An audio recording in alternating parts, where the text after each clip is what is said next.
I'm Stephen John Drew from the official GonnaGeek.com show, a weekly geek news podcast that is a part of the Gonna Geek Network, just like the show you're checking out now. Shows on the network are individually owned, and opinions expressed may not reflect others. Find other awesome geeky shows at GonnaGeekNetwork.com. Stand by for a brand new episode of All Things Good and Nerdy. Good morning, everyone, and welcome to episode 448. I had to double check so I didn't get it wrong. Of the All Things Good and Nerdy show. This is recorded live on Sunday, May 30th, 2021. We are almost halfway through the year of 2021. I don't know if that's good or bad, but I am Chris. Joining me today to begin with, Mr. Anthony Bachman. What's up, fuckers? That works. Also joining us, one Willie D. Nelson. Willie's creepy and you know it. Thanks for that, Willie. We're glad you're here today. And then we do have a special guest joining us. First time in, it might have been about 9-10 months since he was with us last. We do have one Peter G., a.k.a. Sailor Poland from our chat room joining us today. Welcome back. Hey, what's poppin', people? How's it going? We're gonna have some fun today. I mean, even Willie's really excited. He's just kind of sitting there in a silent, reverent awe of the fact that we've got a group of four back here together. So he may chime in from time to time. You never know. Willie's here. He does things. Who knows? He does things. That's good. Yeah. So, he was an ugly fucking child. So for those that are not watching the video stream right now, we should probably clarify for anyone listening on audio. Willie is running behind right now, so we basically just threw his picture up on screen, and I have the soundboard. And until Willie gets here, we'll just occasionally push the soundboard for a Willie Nelsonism when we require one during the show. It feels very shock jockish, but I'm willing to do it because I'm easily entertained. Well, it's his fault. He should have been here on time. I mean, that's how I look at it. That's how I care. You don't want to be made fun of. Make your presence felt. I mean, Willie, how do you feel about that? I don't care about myself. Well, this is we're getting some deep comments from Willie to start the show. It works. I don't have a ton of Willie bumps pulled out anymore, so we're about to run out of content after 3 or 4 more pushes. I don't care about myself. I thought about hitting You Shall Not Pass, but we'll save that for later as to what he's getting into, because I'm sure we'll get there. I don't know about you guys, but this last week kind of flew by. How are things going, guys? You first. It's been good other than delays on selling the condo, but other than that, lots of stuff has come out. Lots of stuff got done this week. Watched a lot of things, played a lot of things, saw a lot of news. Are you under contract already, or? Yeah, it's just okay. I've literally signed and got my paperwork and turned over the keys. I'm literally just waiting for my check at this point. And so, yeah, it's just that got delayed and it's annoying. Yeah, but it's a good place to be in because you know it's coming. Yeah, it was supposed to happen on the 26th, then it got moved to the 28th, and now it's being moved to the 1st. It's like, God damn it. But yeah, it's done. But yeah, no, it's been a good week besides that frustration. Lots of good stuff has happened. That's true. I took my girl out to dinner last night. We actually went out on the town. Isn't it so strange right now to go back out in the world after so long of not doing it? It is. And yeah, going out and sitting in a restaurant, this was the first time because Idaho changed their mandate now. So it says if you're vaccinated, you don't have to wear a mask, which basically just means everybody here is not wearing a mask. Right. It was strange for us. A couple weeks back, we went up to Pittsburgh because I actually had been putting off a trip to IKEA forever to buy a glass display case. And we actually ate at a restaurant. Now, we were outside under the tent that they had set up because it was nice out. But at the same time, holy crap, I haven't sat down at a restaurant in over a year at this point in time. It was such a strange feeling. Yeah, for me, it's the opposite because remember I have my as yet unabated hatred of the world, and during the lockdown when everything was closed out and people were staying home and stuff like that, I'm going around doing my stuff and I'm like, boy, it sure is nice. I wonder why I didn't go out more. And now that the mask mandates are lifted, people are everywhere. I'm like, I remember now. I mean, that's fair too. And when we went out that a couple weeks back, it was right when the mask mandate lifted. So it felt like everyone was like, we got to go out and do stuff. And of course you go to the IKEA and they've got a big sign out there that still says, hey, we're requiring masks. It doesn't matter what the state law is. And you had a bunch of Yeah. people like, "Oh, I'm going to take my mask off," and walk around with it as chin diapers and stuff. I'm like, wow, I bet you feel like quite the rebel that you're not trying to be good to other people. It's because of people like that I'm still wearing a mask, even though I'm fully vaccinated. I wear I'm a like- mask because I don't want people to think I'm an anti-vaxxing fool. Nah. Well, I keep saying. I mean, we have people that are selling fake COVID cards on eBay. On my Instagram, I got message. Hey, do you know where I can get a COVID card? I said, yeah, get the shot, dipshit. That isn't it illegal to sell those? I thought it was illegal.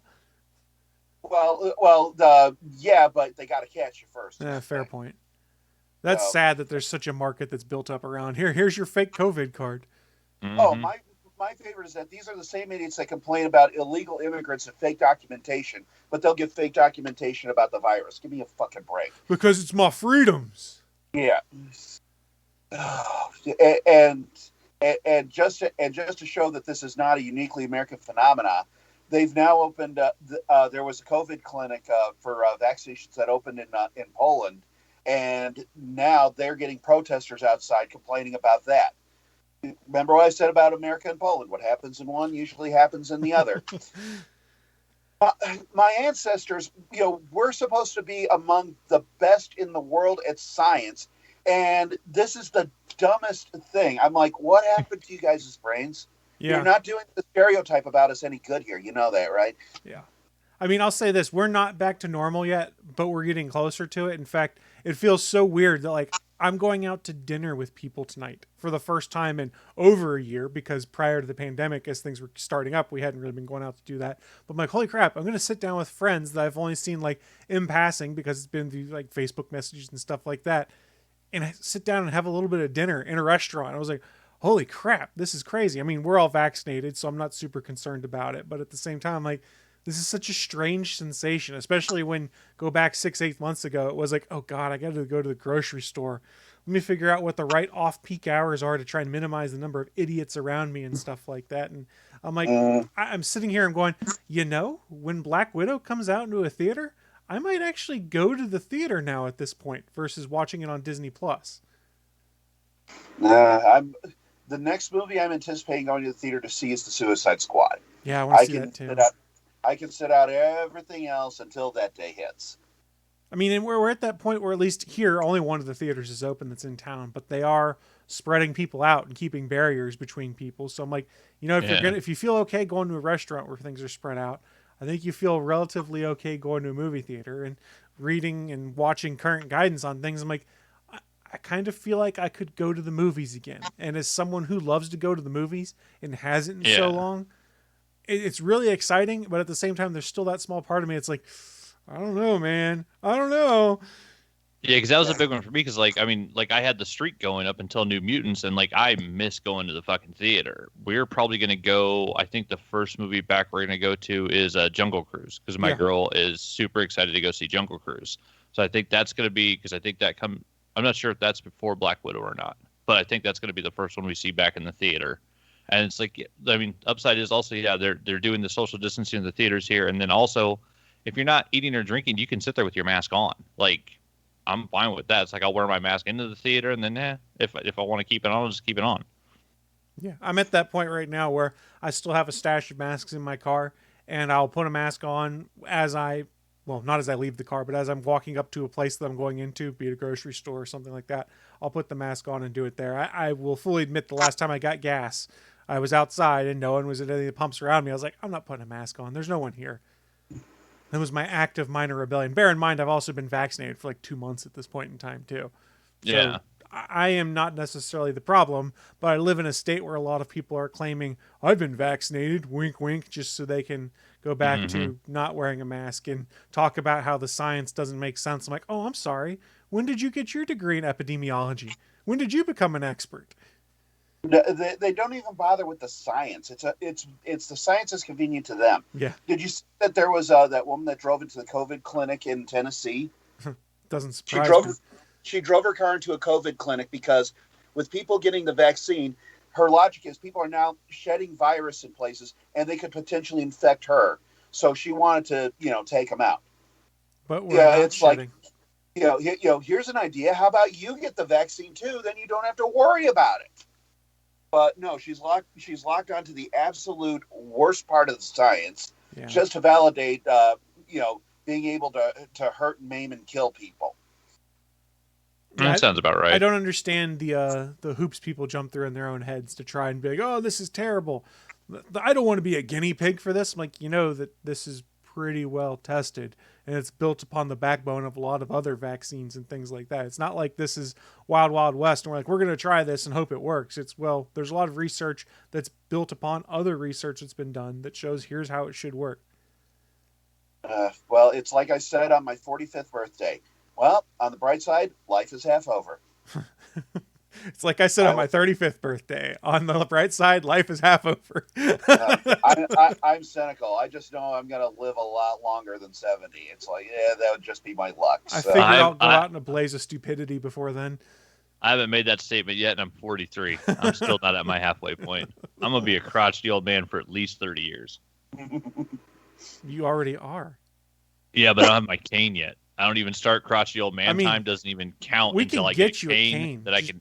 Just so you have a weapon. I have to actually have to need the cane. I have to get so old and withered that I need the cane, and then I can start hitting kids with it. Are you going to get the one that has a sword blade in it so you can be ready for your enemies? No. I'm more about having like the big metal knocker on the top of it that I can whack people on the forehead with. Fair. Now, you need to hitch your pants up to your armpits and then scream at the kids to stay off your lawn. The problem with that is that I don't want to have a lawn, and so I'm not sure how I'm going to work that. Go. So you're delusional. You haven't taken your meds and you think you have a lawn. There you go. Yeah, I'll have it all torn up. I'll replace it with like lava rock, and then I'm out there yelling about them to stay off my lawn, even though I don't have a lawn. No, you just got to do what my dad wanted to do that my mom wouldn't let him, which is screw grass. We're going to get AstroTurf. Or just like field turf and stuff like that. And he's going to get the leaf blower out and just blow all the leaves off once a week and call it a day. Nice. This is also my father who wanted to make the kitchen entirely tiled and have the floor be tiled and kind of put a drain in the center with the floor that slopes so he could just pressure wash the kitchen. He thought that would be fun. I was like, Actually, hey, that's what we did in the Navy. Yeah. Modern problems require modern solutions. It's like the man's kitchen from Home Improvement almost. I'm pretty sure that's what he took as his inspiration. Yeah, I think didn't they have a you close everything down power wash feature? It had a dishwasher feature on it or whatever, and like they shut it and it would wash itself. The whole room was a dishwasher. And they locked the butcher in there by accident was the gag. That's right. Yeah, because it had its own meat locker. Yeah, with butcher included. Yeah. The man's kitchen would have been great, man. Same with the man's bathroom with the lazy bowl recliner. I want a lazy bowl recliner in real life. I don't think I ever saw that episode. I remember the man's kitchen episode. Yeah, I don't remember all of it. I just remember that the toilet they turned it into a lazy boy basically, so you could recline and it had a footrest on. I'm like, this is ideal. You just do your business, kick back, and watch TV then. Hell yeah. Yeah, but eat like White Castles, you're going to be in there for a while, so you might as well do something. We're getting to that age where we're going to have to go and do all of the prostate exams and stuff like that eventually, where you got to clear the system. They give you that special milkshake. If you had the lazy bowl recliner, it would be a much more enjoyable experience. It's true. I mean, it's still not going to be very enjoyable, I imagine. I haven't had to do one yet. It's going to happen eventually, but I don't want to take the magic milkshake. I just don't. No, I got a lot of comics to read, so it's good Willie's not here because we just referenced pooing and he hates that. Mm-hmm. What are you talking about? It's his favorite. It's his favorite thing to talk about. Willie, do you like it? Say nothing if you like it. Well, it's decided. Willie likes poo jokes now. It is decided. It is decided. I don't know what buttons I even have for Willie anymore. Oh. Okay, I've got a few ready for him. All right, we'll be good for the rest of the show. All right.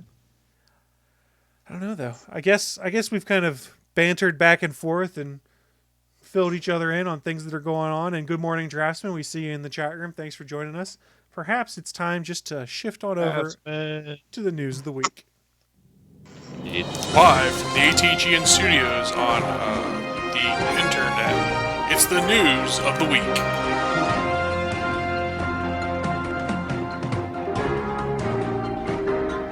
Welcome to the news of the week.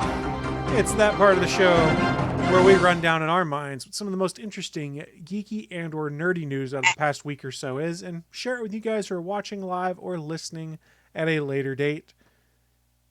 We got some good stuff. I mean, Willie's not here, so I can't guarantee that we won't have anything ridiculous. He might hop on and have something insane for us. You never know. It is Willie. He does have a way with words and news. True. That's All true.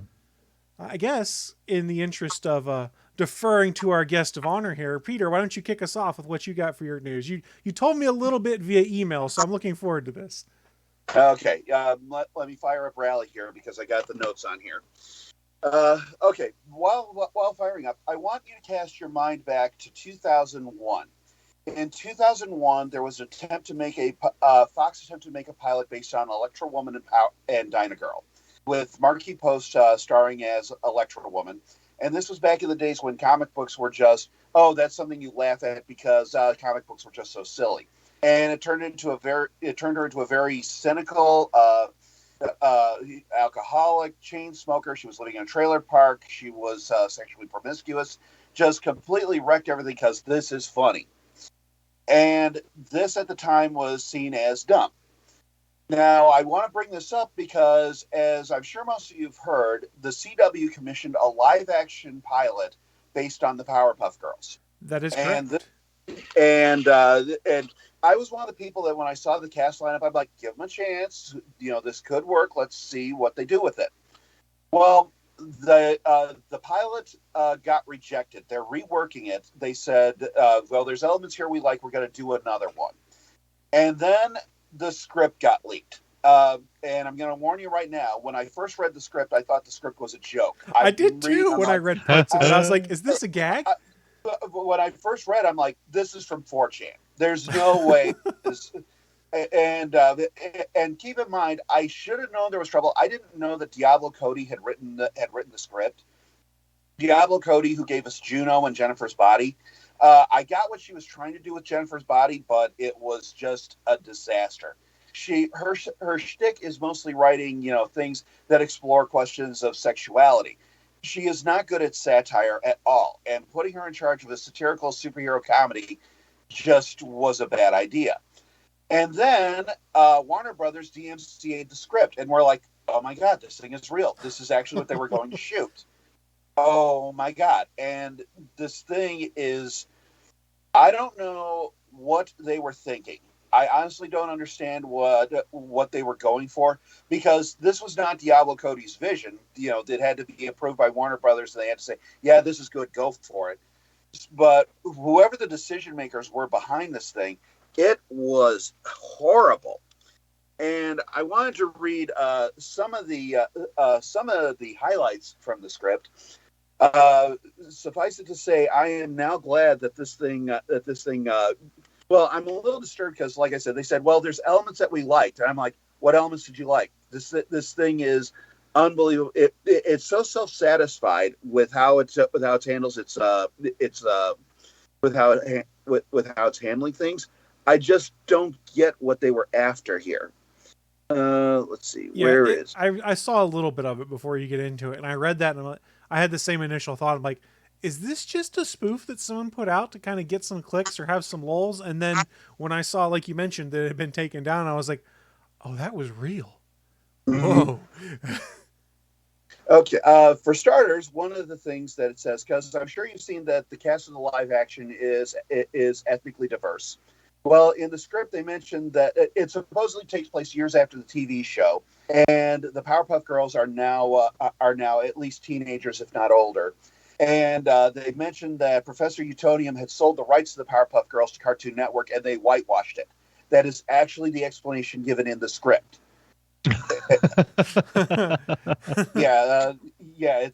We're in trouble. Okay, so here's one snippet. Bubbles, Blossom's fine. I saw on her Insta that she had a boyfriend. I saw on her LinkedIn that she got promoted, and I saw on Facebook that she still talks to Grandpa despite their political differences. Buttercup, coming back here is probably triggering. They actually put in quotes for her. Bubbles, why? Because she's the one who killed Mojo? I mean, moveon.org. Oh. Is that supposed to be witty? Well, one, probably. You're talking about the death of I guess the major villain of Powerpuff Girls. I mean, there were several of them, but yeah. I guess Mojo was kind of the big bad.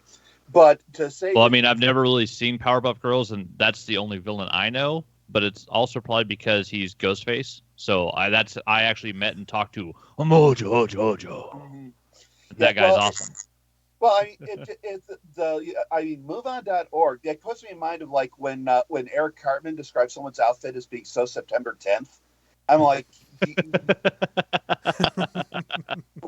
but Cartman's a dick. This is apparently someone being serious. So, another one, Buttercup. Floss, wake up or we'll leak your nudes everywhere. Off Bubbles for confusion. That worked on you once.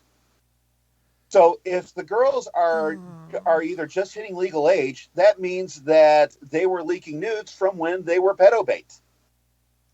Yikes. See, Bubbles. Like the only thing that was interesting to me, which one's the pink one? That's Blossom. Blossom. The only thing that was interesting to me was that Blossom is played by Chloe Bennett from Agents of S.H.I.E.L.D. Like that was the only thing that had me interested in this show at all. Well, buckle up because this train ride gets even worse. Let's see. Blossom heads upstairs where the bumping sound continues from Buttercup's room, then abruptly stops. Blossom opens the door and finds Buttercup in bed with Macy, the woman she eyed at the bar the night before. They've just finished. Blossom, oh God, I'm sorry. Buttercup, it's fine. To Macy, we're done, right? Macy, I'd say 6 times is enough. Fellas, even when I wasn't pushing 50 like I am now, is 6 times even possible? With the right medication and orange juice, yes, it is. You need a popsicle stick and some twine, and you'll be good to go. Sometimes. Death by snoo. Or just the right amount of whiskey. The spirit is willing, but the flesh is weak and spongy. So yeah, Buttercup is a lesbian. Blossom has a boyfriend, but she's apparently interested in Macy, so she's at least bi. I don't understand where the fascination with characters' sex lives and sexual orientations comes from.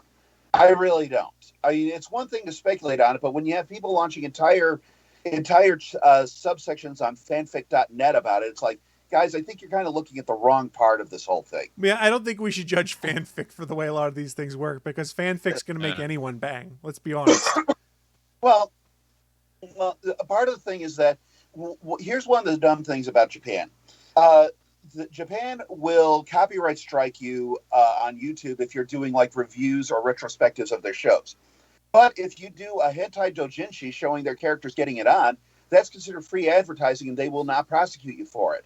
And it's gotten to the point where a lot of the new anime that's being created is being created specifically to get fanfic writers involved and do this stuff so that they can help promote the show. And it's like, that's where you're no longer working on telling a story. You're just trying to get, a fan community writing smut about it. That's, what about an actual show? Well, it doesn't bring in the money. So, see, newscaster. In the wake of Mojo's death, a once fringe group of anti-Powerpuff Girl activists have gained massive popularity in Townsville. Their goal to banish the Powerpuff Girls. News cuts to footage of the mayor holding a press conference surrounded by angry anti-Powerpuff protesters. Due to the public safety concerns, the Powerpuff Girls have been outlawed from fighting in Townsville. Not quite sure how that's supposed. I guess they're trying to go for like the Quarrymen from the 3rd season of Gargoyles with this, but that was but then again, the Quarrymen was supposed to be a metaphor for racism. They actually had a purpose to them, not just there for a cheap laugh. Let's see. Blossom has a panic attack. Okay. Narrator. Unlike our prodigal Powerpuffs, Mojo's son Jojo stayed in Townsville.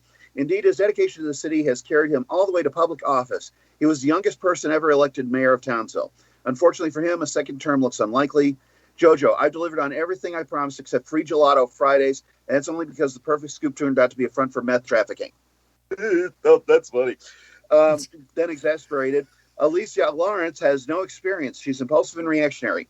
Gina, she's exciting. Jojo, you mean she's not a white man?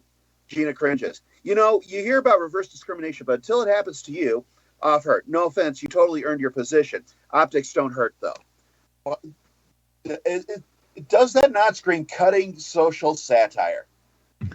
It's Wait, high and that's supposed to be Mojo Jojo's kid? Yeah, I'm So well. Wouldn't he be like half monkey? Well, if you're an evolutionist, technically we're half monkeys anyway. So we can just do this. And for those yeah, on audio, I'm moving my opposable thumb.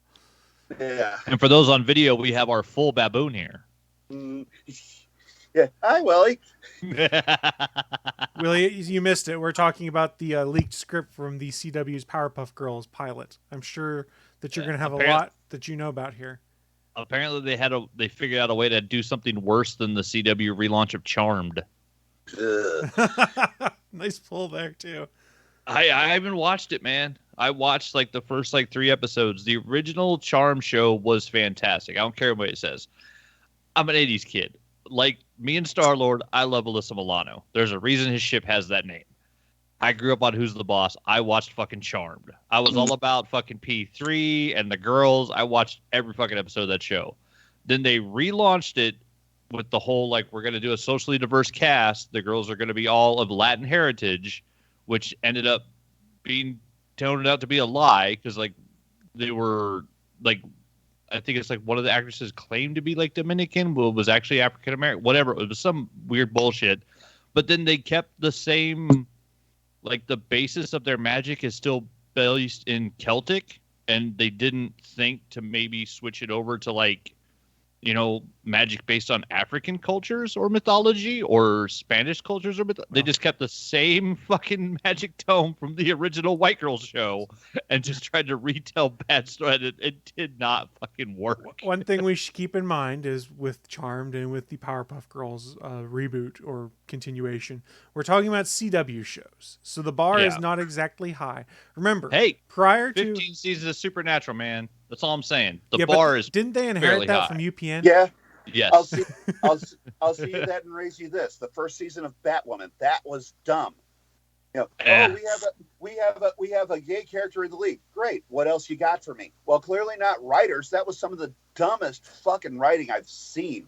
It was if you think the first season of Batwoman was bad, you should have watched the first episode of season 2 because that was so much worse. I couldn't. I did. I watched out. this. I watched the first episode. I gave it a shot. It's the idea of, hey, we're just going to hand the suit to a random person is some of the dumbest shit ever. Now, we should also be fair. By all accounts, and I can't say this myself because I haven't watched it yet, but by all accounts, Superman and Lois is supposedly really good. It is fantastic. And they have social commentary in there with the kids because you have Clark and Lois raising 2 twin boys, and one of them is autistic and one of them's the popular kid in school. And so they have social commentary in there without that being the drive of the show. It's in there. They're making commentary about things that are happening to people today. There is social commentary in the show. Edge is taking over towns and bankrupting them, a la fucking Amazon and shit. And so there's social commentary in the show without that being the driving force of the story. It's no, we have an actual story. But we're going to make it take place in the world today, and world events today make sense in the story. And the Superman and Lois is a fantastic show. I think I'm 5 episodes in, so I'm not quite caught up. But it's great, and it's really well written. It's like I tried the new She-Ra that was running on Netflix that's written by Noelle Stevenson, and this is she's still trying to bury her days when she was just being provocative online, but. It's it's great that you're gender and sexually diverse, but the story is so. You had one character who was living out the fantasy of being a detective, like in one of her books, while there's a double agent running around. At least in Wander Over Yonder, Sylvia at least tells Wander, "Look, you need to focus here." No, everyone just rolls with it, and it's you're fighting a revolution. Why are you putting up with this? And it's gender identity, yes, representation is good, but ultimately, and this is one of the things that I debated with people as a writer, because the question always comes up, what's more important, plot or characters?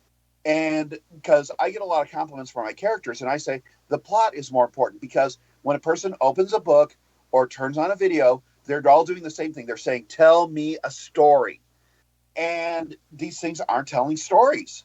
And that's where they're failing. Continuing with the Powerpuff Girls script. Bubbles, remember what a huge crush he had on Blossom. Weird kid.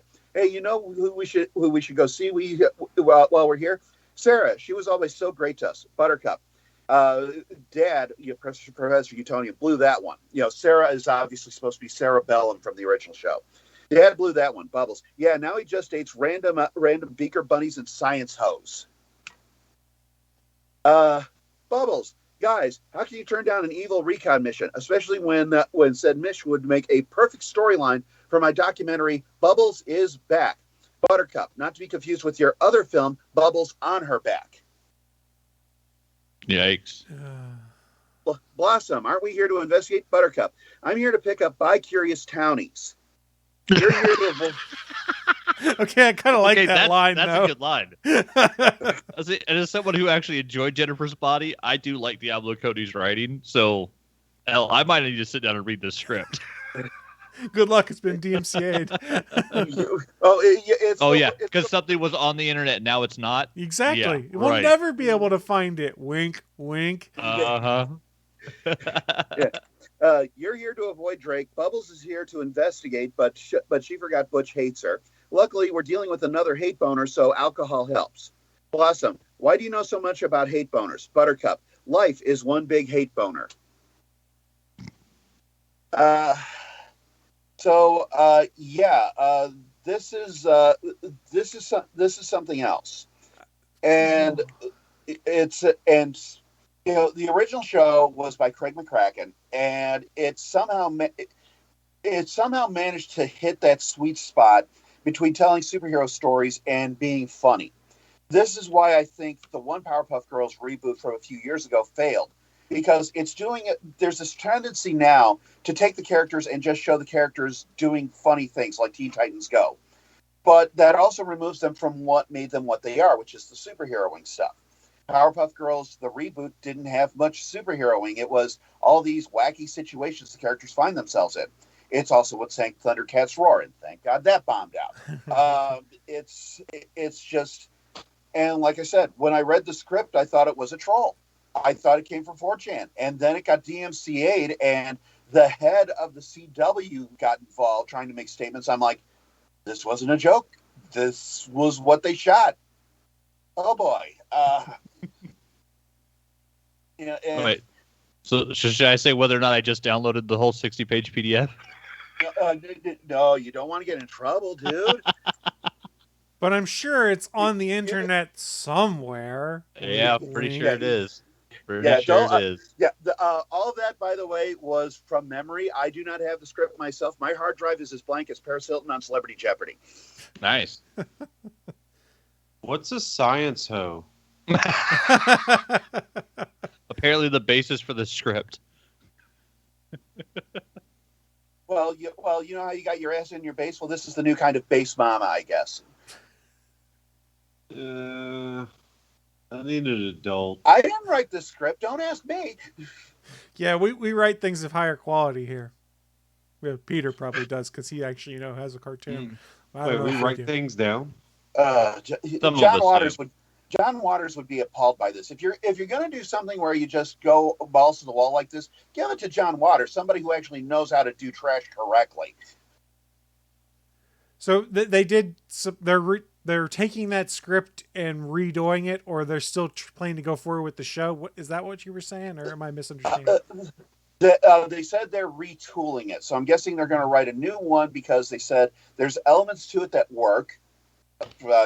I couldn't tell you what those elements were, but they said there's elements that work, so they're going to try again. So, like Star Trek, they're going to do a second pilot and see what happens with it.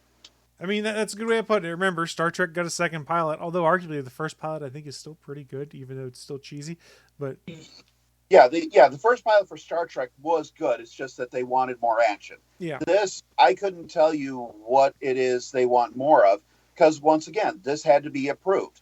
This was, here's my script, here, add this, take this out, whatever, so we have a show. So this was at the time what they thought was going to work. So what elements they thought would work and what didn't, I'm clueless. I have no idea. Well, bear in mind, we should also throw this out here: is I don't think we are the target demographic for this show. In all fairness, we're a group of white dudes in their Who is late 30s who's the to early target, 40s. Who is the target audience for the Powerpuff sluts? I don't know, but I don't think it's us. Again, well, the problem is, I think the target audience is maybe the type of audience that they shouldn't be targeting. Right. Because remember, for the most part, the CW's target demographic is not us. The superhero shows were the blip aberration that started bringing in that older demographic that had interest in watching things in the CW. Yeah, see, because on the other side of it, the Netflix She-Ra, as a huge He-Man fan, I watched like the first season, I think, of the new Netflix She-Ra. And as an animation, it's gorgeous. Storytelling is great for the target demo, which is like 12 to 14-year-old girls. That show was not meant for me. That at no point was I ever the target demographic for that show. And I watched it going, okay, this is a great, really well-made show that is just not for me. It's made for kids. To some degree, I can understand that, but at the same time, I worry that saying that it's not for a target demographic buys things out of a lot of trouble.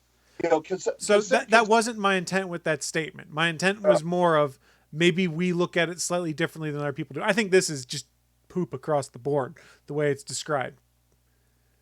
Yeah, it's the CW, right? Yes. Mm-hmm. Yeah. They made Riverdale, right? Yes. Yeah. And the pieces that made it up also made shows like Homeboys from Outer Space. So we've got a legacy we're dealing with here. Yeah. But they took Archie and gave us the Riverdale show, which I'm sorry, that's one of the best soap operas on television. I've watched 3 full seasons of Riverdale, and it is fantastic. Like start to finish, every damn episode of that show is good. Didn't Archie come back as a teacher? I mean, I think I heard something about that. Not in anything I've seen so far, but also I'm not caught up on it. Oh, fair enough. I've heard this. It could be because I think they're on like 6 seasons now. So like at this point, I think they've all graduated high school, but I haven't. I fell off of watching. I'm not current on it. I don't need an Archie show where Archie is sleeping with his teacher. Oh no, that was in the pilot. Yeah, which is the also very the first episode. The very start of the show is when they start up the year of school. You realize that Archie's been working at his dad's construction site, so Archie is all jacked. Like the actor shows up just all jacked as Archie, and then you find out that during the summer he started sleeping with his music teacher. Yeah, Dawson's Creek did it first. Yeah, but they didn't do it with They didn't do it with Archie characters, and that's the difference. They also didn't do it with half the cast of 90210. Archie characters. Yeah. So I found Peter was referencing it was Mark Pedowitz at the CW who was talking about it. It was, quote, they felt it was a little too campy and not feeling as rooted in reality as it might have. Those were their their concerns. I'm like, reality. That's not, and I figured out why it's getting this second chance. It's not necessarily because of Diablo Cody. It's not necessarily because of the cast. He makes a point in his statement of saying, under the auspices of Greg Berlanti and Warner Studios, Berlanti is pretty popular in the CW circles because, he brought in how many DC superhero shows have they had now? 7, 8, in addition to a bunch of other shows prior to that they've aired. So they have a track record with Greg Berlanti. Yeah, so same thing that killed Thunder the Barbarian. Got it. Yeah. So I think that's what we're seeing there is that. Go ahead. Thunder the Barbarian was a hit show on ABC, and it was doing really well, and then suddenly it got canceled. Well, the reason was because Gary Marshall, who had Happy Days, Laverne and Shirley, and Mork and Mindy, wanted Saturday morning cartoons, and there was only a little block available, and ABC is like, hey, whatever Gary Marshall wants, we give him, and they canned a bunch of shows, and one of them was Thunder the Barbarian. That show could have gone for another 7 years. But no, and then what happened? Gary Marshall's shows got canceled within a year because they just flat out sucked. I mean, one thing to consider here is just because they're going back and retooling the script and redoing the pilot, it doesn't necessarily mean that anything's going to come out of it. And let's be honest, if the show is close to what has been described in this leaked script that comes out, I don't imagine it's going to get a very positive reaction from folks online or from viewers when it comes out. So I don't really know what's going to happen. Chris. Yes. The science hoes are going to love it. Thank you, Willie. Thank you for that one. That's right. Regardless, it sounds, how do I put this charitably, not good. It's trash. Flat out say it's trash. Which means they'll just put it on HBO Max, basically, if they decide to make it. So, like, here you go. If you really care, we'll put it on HBO Max. Yeah. Hey! What? The best thing you can say is that it makes the people at fanfic.net look good. That's the best you can say about it. Hey, there's actually some good content there that's not all about shipping weird things. Yeah, but I mean, keep in mind, I've seen the work of Bleedman. I've seen there's an entire online comic that's based on an imaginary ship in Avatar, and the person who wrote it jumped through all these hoops just to make it fit in continuity. Which Avatar? The Blue Last Aliens? Airbender? Yeah, Last Airbender. Okay. Yeah, it's called How I Became Yours, and basically the characters have to behave completely out of character for it to work. But by God, he got his ship out there. So, Well, remember, we've also got wonderful things that have come out of fanfic, like the Harry Potter story, My Immortal, that has been widely derided, in which I was part of a voice cast of a My Immortal reading, which was pretty fun. yeah. Well, and good things can come. I mean, remember, Gail Simone got her start writing Simpsons fanfic. Yeah. She wrote it. Bongo Comics was impressed enough with her. They gave her a gig, and that's where she started from. So good things can happen from it. It's just that's not the way you bet your money. Yeah. Regardless, this Powerpuff Girls pilot sounds like it was bad, and I didn't want it. I didn't really care, to be honest, because I'm not a huge Powerpuff Girls fan. But at the same time, I was like, yeah, Chloe Bennett's in it, so I hope it does okay because I enjoyed her work in Agents of S.H.I.E.L.D. Yeah, I enjoyed Powerpuff Girls when I watched it. It wasn't like priority viewing for me, but it had great pacing. The jokes were funny. There was one episode that was literally just nothing but puns on the names of songs by the Beatles, and it was just brilliant. I mean, and then McCracken left. They gave it another season. It fell off the rails. Then they did the anime reboot, which just didn't capture anything. And now here we go with this.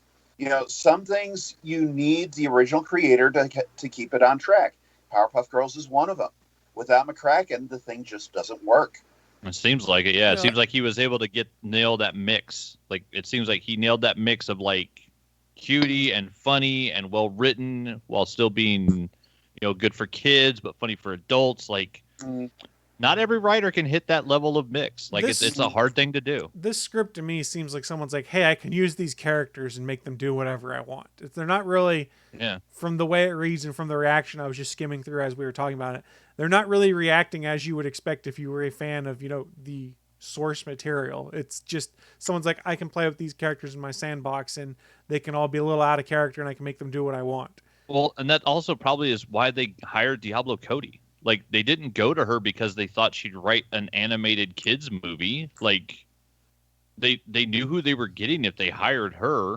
Yeah, I mean, after Tully and Young Adult and Juno and Jennifer's Body, like, they know what she writes. Like, it's not a secret. Yeah, she would not have been my first choice to write this thing. I mean, if I was going, McCracken obviously, but his wife, Lauren Faust, she also worked on Powerpuff Girls, and we've seen her just knocking it out of the park with DC Superhero Girls. Put her on this.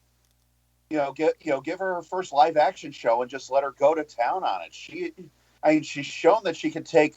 She's shown that she can take a nothing concept like My Little Pony and make it funny and interesting.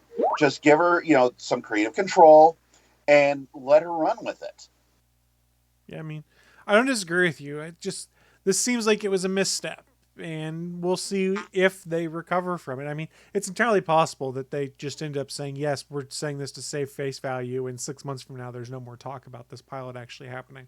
I wouldn't be shocked, especially as networks go and showrunners on networks. The CW is generally pretty plugged in to what fans and folks like that are saying online on Facebook, Twitter, Tumblr. There's a whole argument that it's because of Tumblr fans they went a certain path on the TV show Arrow because of how much they pushed a certain relationship on there. So the CW is seemingly more open to fan criticism or fan reactions than other networks. So it's possible it could just be we're done with this one.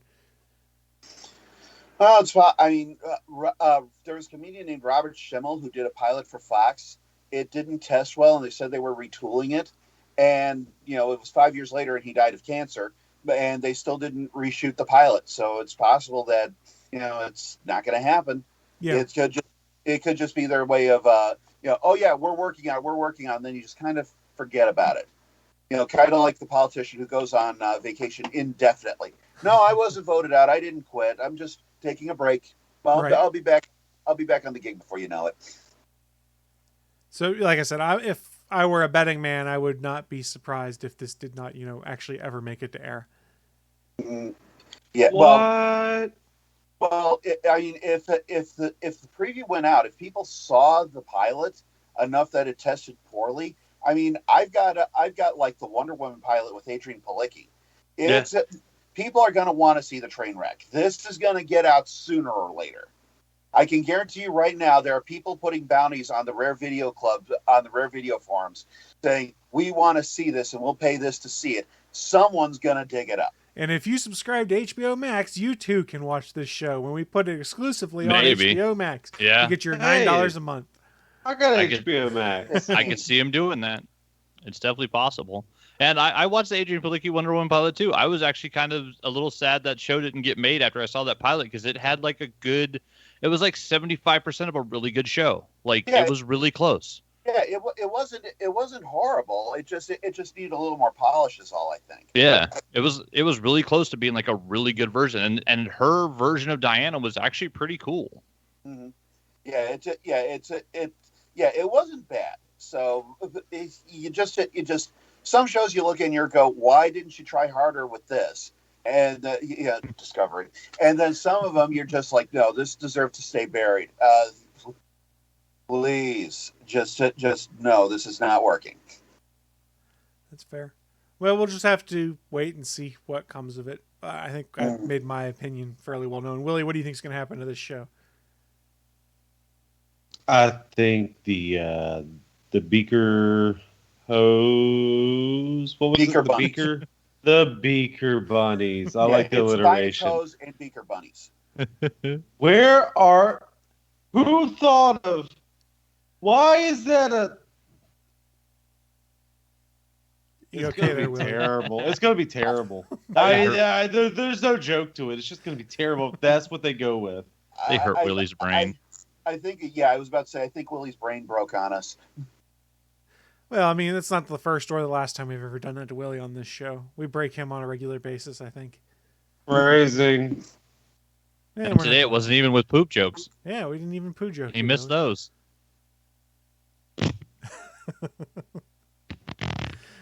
Willie's upset now. We should move on to the next news story. I'll take this one so that Willie can have a moment to collect himself. I don't know if you guys had seen, but Amazon did a little more spending of cash this week, dropping $8.45 billion to acquire Metro-Goldwyn-Mayer Movie Studio, MGM. The acquisition, they said, will empower MGM to continue to do what they best, which is great storytelling. So what all does MGM give up, or what all does Amazon acquire from MGM? That includes a library of more than 4,000 films, 17,000 TV shows, includes films released after 1986. Earlier libraries are controlled by Turner Entertainment, so that means they don't get Wizard of Oz or things like that, but they do get everything past 86. And it is likely that they are going to pull all of this stuff over into their Prime streaming service. So why is this a big deal? There's a crapload of TV they can add there. A lot of people are also talking about the fact that means they own the movie rights to James Bond now, which means we might actually see No Time to Die at some point. It's only been like 15 months since it was supposed to come out, and they keep shifting it right. Now, it gets interesting, though, because I guess they only own 50% of the rights of Bond, and the other 50% still belongs to the Broccoli family. Yeah, because the family still controls it, but that just means that, we're going to see all the Bond stuff on Amazon Prime the way we see all the Tom Clancy stuff. I hope that means I would love to get a Bond TV series, but I don't think that's going to happen, because we've seen them do good stuff with the Clancy TV series. Yeah. Which I thought was really good. All the Bond movies, or just the ones that Brussels did? The original Or Casino what, Royale with broccoli- the broccoli, villain, yeah. The Broccoli family did all of them. They're They- vegetables. Yeah, Get off they've been- me. As far as I know, they've been involved in every Bond film because that family No, owns no. the rights, don't they? Wasn't there a split one time when Sean Connery came back? There was a weird one that exists outside It's of like the regular Bond movies. Thunderball. They were based on the same story, and they both came out the same time. Yeah, and What- Connery was a little too old for the role at the time too. He was struggling through it, you could tell. And Connery was technically not with the Broccoli's for this one, right? Yeah, there is one off like that. I don't remember which one it is, but It yes. was like The, Thunderball, right? Yeah. It's a complicated thing, but yeah, Thunderball is basically the only script that is not exclusively controlled by the Broccolis, and that's why not only was it remade as Never Say Never, but they were also talking about at the time when he was riding high because of Independence Day, getting Roland Emmerich to direct another remake of it.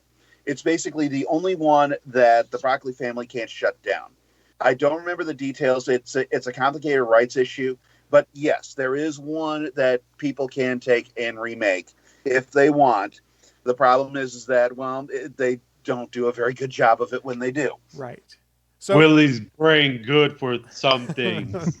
So some other characters that now Amazon should have the rights to, according to this article at Polygon, includes Rocky, as in Rocky Balboa, the Legally Blonde Not series, Bullwinkle? the Pink Panther, Poltergeist, and they even have the rights to Dr. Hannibal Lecter, although they don't own things like Clarice Starling and a few other things that tie into that universe because, again, complicated rights and things like that. Wait. So they own the rights to Red Dragon, but not Silence of the Lambs. No, not exactly.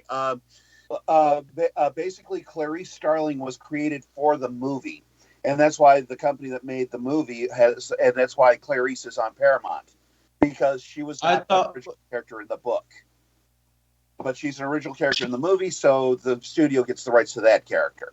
Wait. You tell me she's not a character in Silence of the Lambs? The Not book. Not the original book. The original book was Red Dragon, which was the first in the series, which didn't have Clarice. I know that much because I read it. That shit was pretty damn good. Also, based on they made a movie in the 80s, Manhunter, made by What's Nuts. Then they remade it called Red Dragon with Edward Norton. I'm pretty sure. I'm looking this up because this doesn't sound right.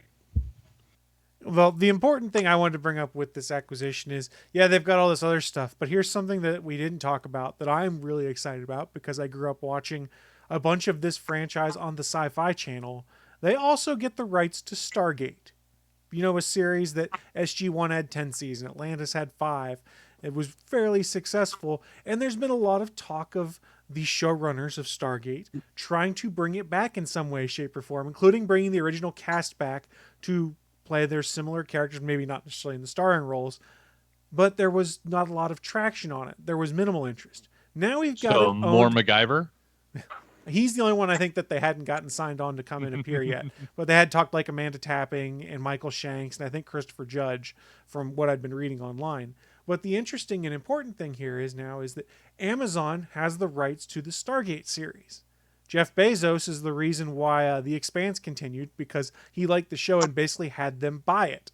So there is a precedent there for them wanting original science fiction content on their streaming services. So at the very least, they'll have the entire back catalog, and Amazon has shown an interest in sci-fi storytelling.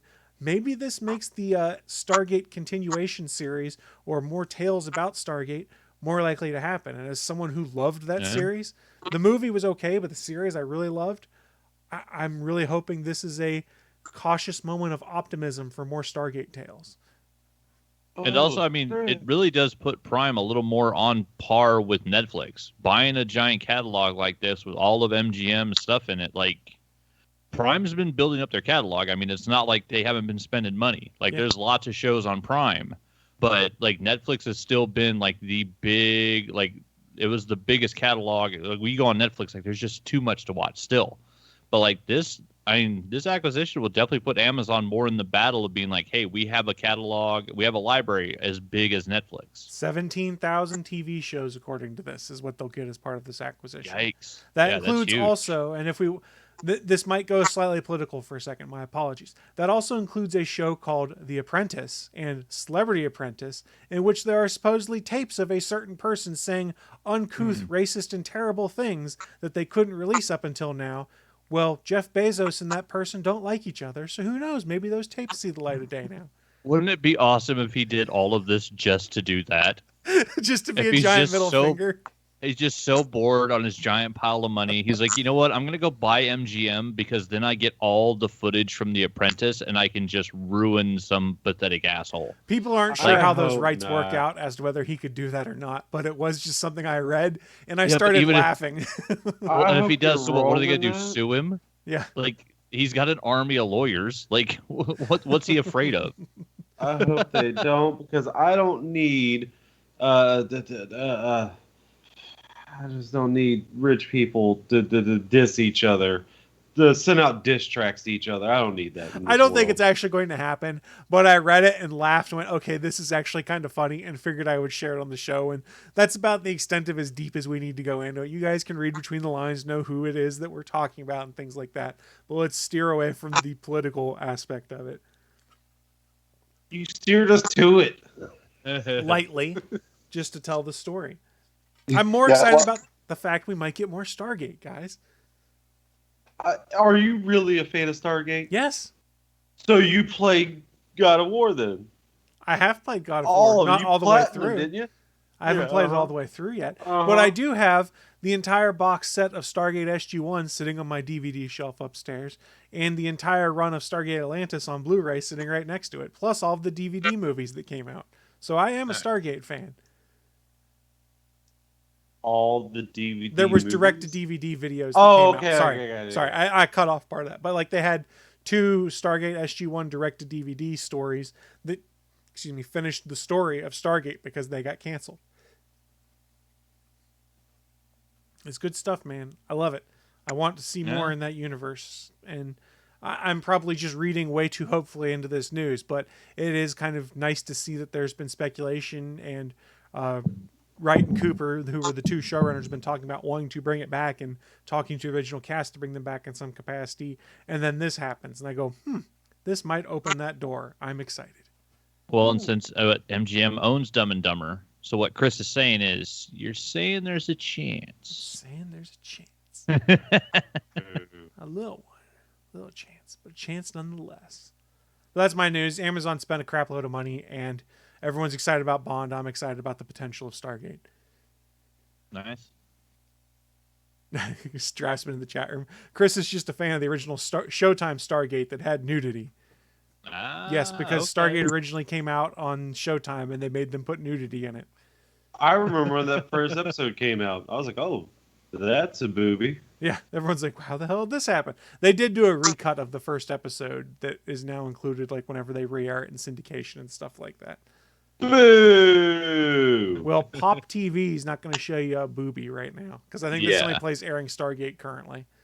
This is probably the first and last time I've ever heard of Pop TV. It's owned by, I can't even remember who, but they basically just stream a lot of TV shows from the 90s and early 2000s. Chris, that wasn't an invitation to tell me more about them. I've recorded stuff on there because they had Stargate and Battlestar on there, and I was like, haha, I love these shows. It's the Chris channel. Chris, Yeah. I didn't want to hear more about them. You don't want to know about the fact they also have House MD on there, Willie? How about ER, classic show from the 90s and 2000s? Keep on You going. don't want to hear any more? I don't know any No, other just shows keep on that are going. there I'm right gonna now. let you tire yourself out. In Starship Troopers, would you like to know more? Yeah. Would you like to know Would more? you like to know more, Willie? No. Click here. I do love Starship And then they Troopers. make the X button just like a little mobile game, just like that tiny right there. Yeah, there you go. A little ad. Boop. Uh-huh. Misclick it. Oh, guess what? Another ad time. The ad is Fucking his penis. I'm sorry. I was doing a Captain Hammer ripoff. My penis? All right, The that's it. hammer is That's my it for my news. Mr. Bachman, what you got for us, sir? We had some big doings going on this week with Dead by Daylight. They announced a whole bunch of stuff during their 5th year anniversary. Let's see, you got the breakdown here that's in the show notes. The big thing, of course, was the release of more information about the Resident Evil chapter and what's going on with that. They did a walk over the game of how it's grown, over the course of the last 5 years. Matt Cote, the main guy at Behavior, did like a little fireside chat, which was kind of cool, talking about how it's gone from 3 killers and 4 survivors when the game launched to now 24 killers and 27 survivors, which is currently on the live game, and calling itself established itself as gaming's horror hall of fame. It's close because we still need Jason and the real Freddy, but they're getting there. They're getting there. It's definitely like probably the best horror game that's out. That's been a continuing, evolving game over the last 5 years. Like, I'll give them that. It's awesome. They launched the CGI trailer for the Resident Evil chapter, where you see Meg running through the street, and then like a brick wall behind her gets destroyed by a tentacle. A tentacle grabs her and like flings her against the cop car. And then when the camera pans back, you see that the tentacle is coming out of the arm of freaking Nemesis. And then you see the Raccoon City like police department is the building in the background. So we're getting a new map, which is the Raccoon City Police Department. We're getting the new killer, which is the Nemesis, and new survivors Jill Valentine and Leon Kennedy. So it's another 2 survivor, 1 killer, 1 map set. So it's a full DLC with everything, 9 new perks. They did a huge change to the gameplay on this. Because what was awesome was as they ended the stream, they said, "Hey, the PTB's live. Go try it now." And so literally as the event ended, you could go on to Steam. And for those that don't know, it's awesome. Whenever they do new content for DBD, you can play it for free if you have a Steam account and you have the Dead by Daylight game.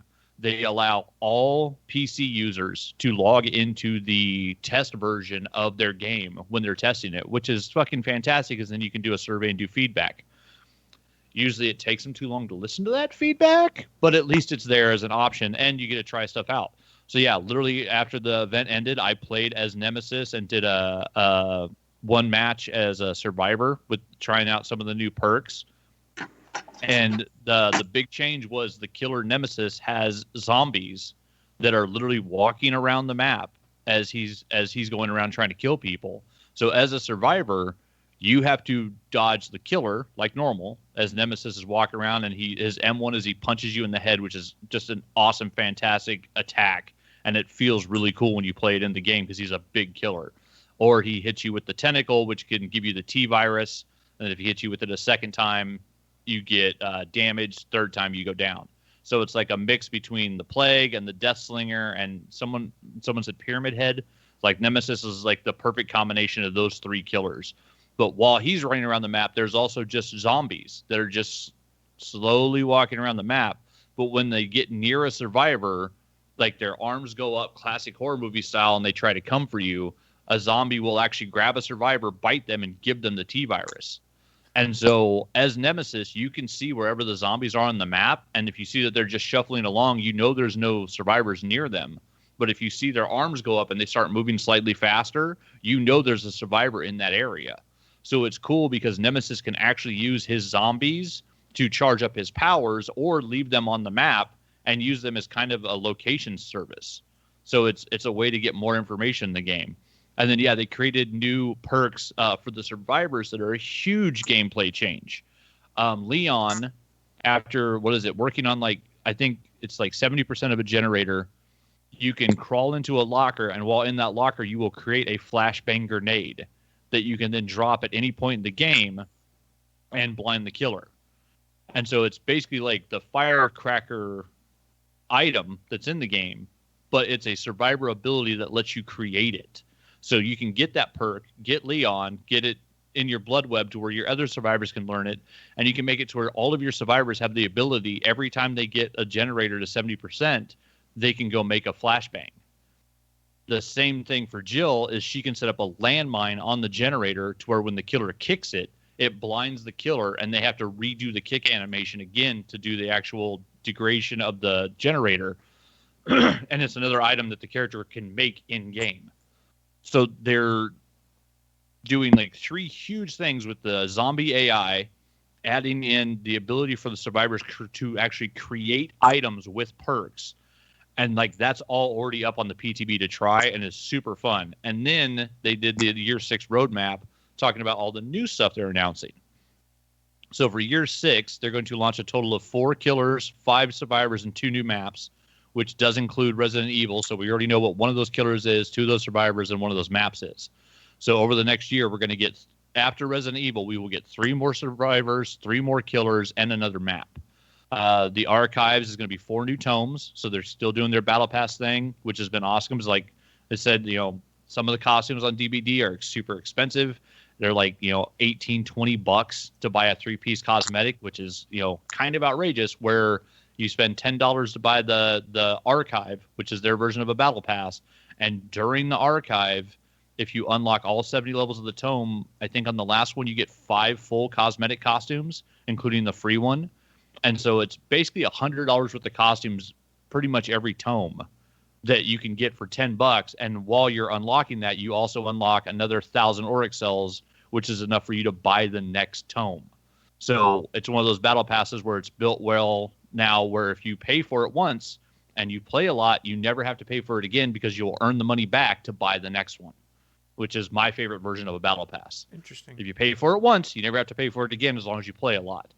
And then, see what was else they went over? Because there was, they're doing, just huge updates to, apparently at some point they're going to redo all of the architecture of the game, because it's, over 5 years old since it's been live. A lot of their stuff is just outdated. A lot of the mechanics and stuff they want to update. So it looks like we're going to get, they're improving game health. Excuse me, the Realm Beyond, which is updating all like the maps and stuff, going back and retexturizing stuff. They've done so many map changes. But you still have like original survivors, like the 4 original survivors haven't had an update. And they've been teasing on their Twitter account, showing the new versions of each one of them getting like a full new cosmetic look, to where they're going to change the actual base coding of what the survivors look like. So they're going back and doing that. They're doing tweaking. They're doing improving. They're redesigning core gameplay mechanics, just trying to keep everything updated and fresh, because they're also looking at expecting, with Resident Evil coming to Dead by Daylight, they are expecting a huge influx of new players, because Resident Evil is a giant franchise and it has a huge fan base. So if you can go, if you're just you really love Jill Valentine or you really love Leon, you may go pick up Dead by Daylight now just to try out that game, because it's another game where you can play as Leon. You won't be able to shoot any zombies. I hope they're not expecting that, because they're characters with gun holsters in Dead by Daylight. None of them have guns in them. Because, it'd just be way easier if you could just shoot the trapper in the goddamn head. The match would be over real quick. So they're doing that. The Realm Beyond update.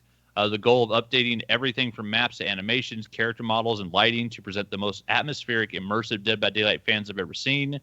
The challenges, Dead by Daylight is a live game that's 5 years old, so the way it was built isn't the way it's built now. So they're going back and redoing all their tools, their processes, their pipelines. They're basically just going to do an entire retrofit of everything in the game. Redoing terrain, redoing textures, redoing animations, redoing all the lobbies. And now that the UI has been broken down into different parts with the new UI, I think we're going to see a lot of UI updates. And then live design, the 2 big updates they did was for killer updates moving forward. The team is hoping to review, update, and release balance patches for every new killer within the next 2 to 3 major updates after they go live, on top of the hot fixes. And then they brought up a new perk type. Unlike Hex Totem perks and Obsession perks, we're working on a new type of perk that's just for survivors. So in every match of Dead by Daylight, there are 5 dull totems. It's a stack of bones with some skulls on it. Killers can run perks that then turn those into hex totems where they're on fire, and it gives the killer some certain ability. If the survivors find it, they basically touch the bones, and it breaks, and that ability goes away. That perk turns off. So they're going to add in the new option of Boone totems, which will be Boone totem perks. So a survivor will be able to run a perk that will turn a totem into a Boone totem instead of a hex totem. So it's still on fire, but it'll be blue. And so what I guess we're going to get is the killers have the animation where they stomp on pallets or kick the gnome that's in game right now, the lawn gnome. They're going to make it to where killers can kick a totem, a Boone totem, and break a survivor totem. So killers will now be going around being able to break totems, I guess, which I don't know if you could break all of them or if you can just break Boone totems, but that's one of the new ideas that they're playing with. So the totems would actually work for both survivors and killers, and not just for survivors. This right now in the games, killers can't interact with totems at all. And then the other big one they talked about was the Memento Mori update. Moris in this game are, once you hook somebody twice, you can kill them the third time you down them instead of putting them on a third hook. Each killer has their own animation for when they do a Mori. So, lots of killers like to do it just because it looks cool. Like, if you do it with Freddy, like you down someone a third time, you get the ability to Mori them. When you walk up to them, you have the option to pick them up, or you can hold R2 on the controller and it says to kill them. And like Freddy like stands them up and they look around, they're in Dream World, and then all of a sudden, boom, like Freddy's claw comes through their chest. Like the clown stomps their head and then cuts their finger off because he's creepy. I think Hag eats your liver. Like they all have an animation, which is, really cool. But one of the things that people don't like is that you have to run an offering to be able to do Moris. It tells the survivors that a Mori's in game. And so they know it's coming. They know how to avoid it. Basically, if you don't get hooked twice, you can't be Mori'd because of a change they made in the game. So they're revisiting Moris and discussing a new approach where triggering them is no longer based on the killer playing an offering, but rather earning them through gameplay during the trial. This would both provide an interesting new game mechanic with new objective and strategic decision-making, as well as an opportunity for survivors to either engage with the system or not. So it says this is still in early stages, will likely go through several changes before being released. So they haven't finished anything on it yet, but the new idea is the killers will be able to do something in-game to earn the ability to Mori survivors that won't have anything to do, at least the way it seems, with an offering and the hook system. So they got a whole bunch of changes coming. They're doing a whole bunch of other things. They got social media updates coming, tips and tricks. They said that they're going to do a whole bunch of new tutorials and tips and tricks, redoing the whole tutorial intro system, and possibly leading up to new bot matches. Once the whole game is actually redesigned, they're looking at a new tutorial system, especially with the influx of new players they're expecting to have. They want to have it to where once you finish the tutorials, you can go do a bot match with, I guess it would be an AI killer and AI survivors, which I don't know how that would work, but I'm interested to see it. But that way you could actually learn gameplay mechanics where you're not in a game where it's going to cost you blood points or offerings or anything, but it doesn't have to be kill your friends, where you have to have at least like 3 people to make it like worthwhile to play. So you'd be able to go in and basically do training matches, which, I mean, on a game like Dead by Daylight, learning that, hey, the first time you get put on a hook, the game tells you, try to escape. It says, hit R1, try to escape. It doesn't tell you you're going to be penalized if you try to escape. It doesn't tell you that there's only a 4% chance of getting off the hook if you try to escape. It doesn't tell you, hey, don't try to escape. Wait for your friends to come get you off the hook, because that's how you're actually supposed to play the game. It doesn't tell you any of that. So they're looking at redoing all of that to try to make the game more, understandable. And then, adding in tips and tricks on social media and stuff for, like I said, the new influx of giant players they're calling out that they're hoping to come with Dead by Daylight. They also did a call to artists. Apparently, they're going to actually hire somebody that is an artist that does DVD stuff to be the new person that works for Behavior that makes stuff for the merch store. So they're going to have a person that their only job is going to be making merch for the actual store that you can go buy, like T-shirts and stuff. And they're looking at hiring somebody from the community, which is kind of cool. They also announced that they did a new Pride charm in game for Pride Month, which is June, I believe, because the whole 5th anniversary stuff actually starts June 1st. Right now, you can actually go on and just type Pride into this the code. Where you put codes in the store in Dead by Daylight and get a Pride charm that's for killers and survivors, which is really cool. It's a nice little rainbow charm. And then, it says it's the event is actually July 1st through 15th. Wait, is it July? I thought it was supposed to be June. Okay, I guess it's July 1st through 15th. That's when the anniversary crowns will be available. So the crowns are something they did last year. You can go around and get the crown, and it actually puts it on your character's head. I guess if I already have them all, I wonder if I need to do them on, I guess, just like the new survivors that have come out since the 4th year anniversary. So like, I guess Elodie and the twins don't have them, and Trickster and Yoon Jin. So you can get crowns on any of the characters that are original IP by Behavior by doing the crowns in game. And then they're going to do community challenges, apparently based on how many people like unlock the crowns while it's happening. To give out charms and other things on the social media accounts. They're doing the special items again, toolboxes, medkits, flashlights, all will have the confetti. So it's cool. Like you finish healing somebody with a medkit for the anniversary event and it goes, Pee! And you get like a little, like someone blew a whistle and then like the confetti pops up, which is fun. They're going to do an iridescent shrine giveaway during the first week, to where enough when you log in, you'll get enough iridescent shrines to unlock a full original character. And then for the Shrine of Secrets, for the duration of the event, the Shrine of Secrets will shuffle every day, and the cost of every perk will be 500 shards less than normal. So they're going to put new perks that people may not have in the Shrine of Secrets every day, and they will be at a discounted price. They did a contest on the live stream, and they also did, last but not least, we're giving away 2 incredible custom Dead by Daylight consoles. So there's a PS5 and an Xbox Series S. Entry details haven't come out yet, but this person actually did, like, they custom printed a trapper mask and then designed it to where it looks like it's busting through a brick wall, and then put that brick wall into the body of an Xbox and the body of a PlayStation 5. And he only made 2, this artist, and they're gorgeous. They showed part of the video on it. And then, of course, Matt Cote ended up wrapping up the whole thing. Everybody was happy. There was a whole lot of good news, all sorts of crazy stuff coming.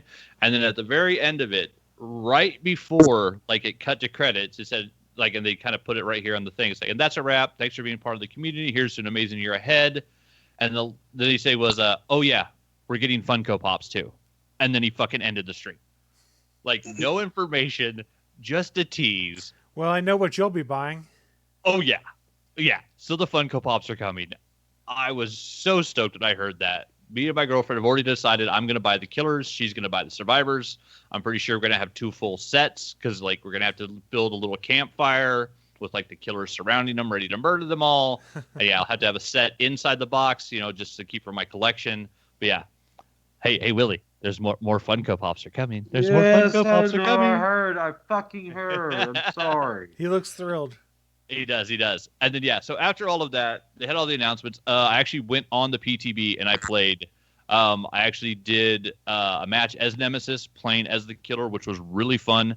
Luckily, the match I went into, it was 4 survivors that were actually there to test the PTB like they're supposed to be. They weren't being toxic. They weren't being turds. They were just playing the game like normal, trying stuff out.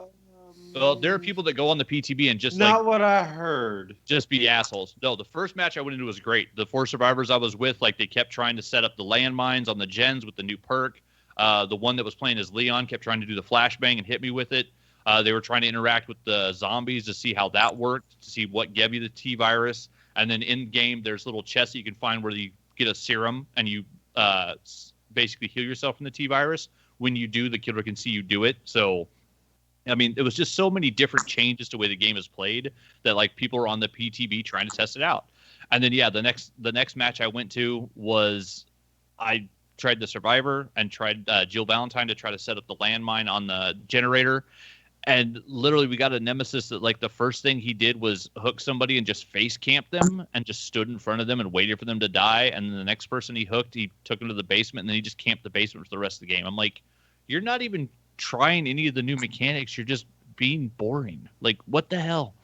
But yeah, so it's even on the PTB, you're not always going to get the best people that want to just try stuff out, because the PTB, none of the points you earn, you get to keep. Like, all that information gets wiped until the next PTB, and they clone a copy of your Steam account. So nothing that you do on the PTB actually earns you anything. It's just there for testing. And so it's weird that some people they still play, like, 100% try hard and just play sweaty. And it's ridiculous, because you're supposed to be there to be testing out new features and seeing what works and what doesn't. There was a weird thing, too. I think it was every time, I can't remember if it was every time I used the whip or every time I did the punch with Nemesis, it would auto-lock. And, like, as a survivor was running by, I'd try to punch him, and I would turn, like, 90 degrees to my left. And it was the weirdest glitch I'd ever seen, where just M1ing with a killer, just doing your regular attack, jerked your camera. And so, like, it was a very strange glitch, and I had to try a little more PTB to see if that's still in there, if they've got it fixed. Because, yeah, that was one where it's like, okay, this will fuck up some gameplay. Because if you can't control which direction you're pointing as the killer, it's going to make it really damn hard to find survivors and beat them up. But, man, running around as Nemesis and, like, hearing, like, your zombies off in the distance, hitting stuff with the whip, and, like, it's hard to, like, kind of aim it. Like, it's, it's definitely a skilled killer, but he's fun. But, man, you just get up next to a survivor and just punch him in the back of the head as they're running from you, and it just feels fun.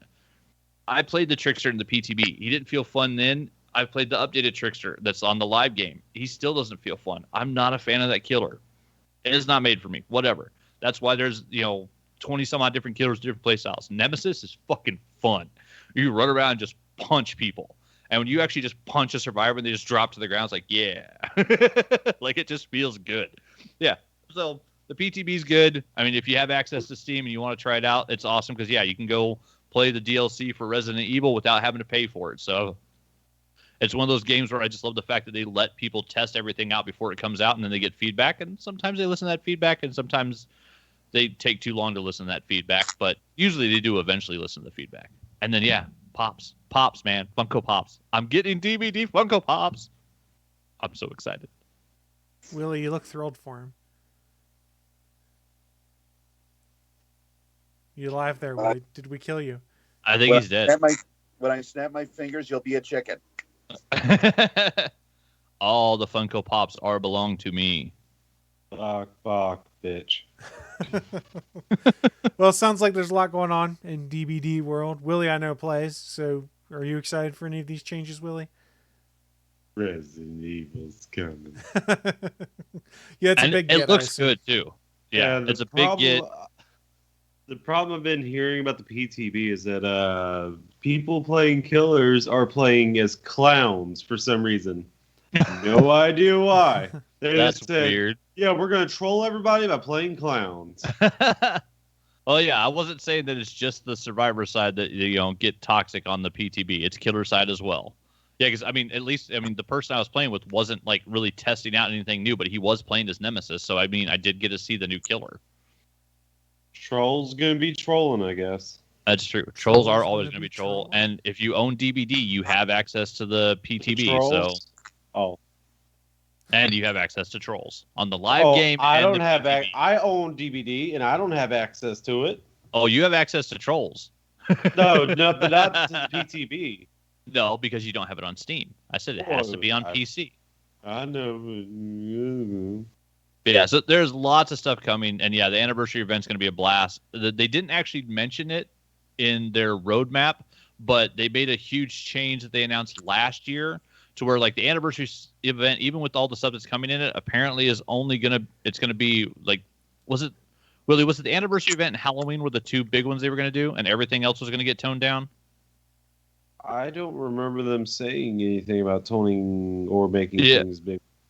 Yeah, well, they said they were going to pick, instead of trying to do a Christmas event and a Lunar New Year event. And they haven't been doing that, really. Well, exactly. But because they were working from home and along with all the other restrictions and stuff that they, trying to do all this other stuff in the background of the game, they had made a big announcement that they're going to focus on just having two big events each year. And so I think it's basically just going to be the anniversary event, and Halloween every year is going to be a huge event with items and in-game contests and different things you can do for charms. Where Lunar New Year, Halloween better.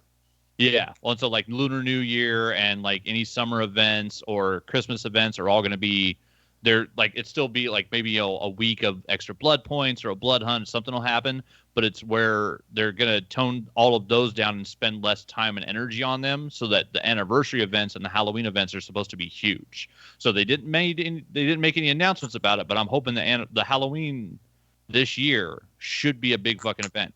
It's DBD. It's the biggest horror game out, possibly other than Resident Evil 8 right now. While the live stream was happening, and I was watching Puppers watch the live stream of the 5th anniversary event, there were 86,000 people that were still streaming Dead by Daylight and not watching the event. So it's a game with a huge fucking player base, and the fact that it doesn't have the best Halloween event every year just kind of has irked me. There's been years where Apex Legends has a better Halloween event than Dead by Daylight.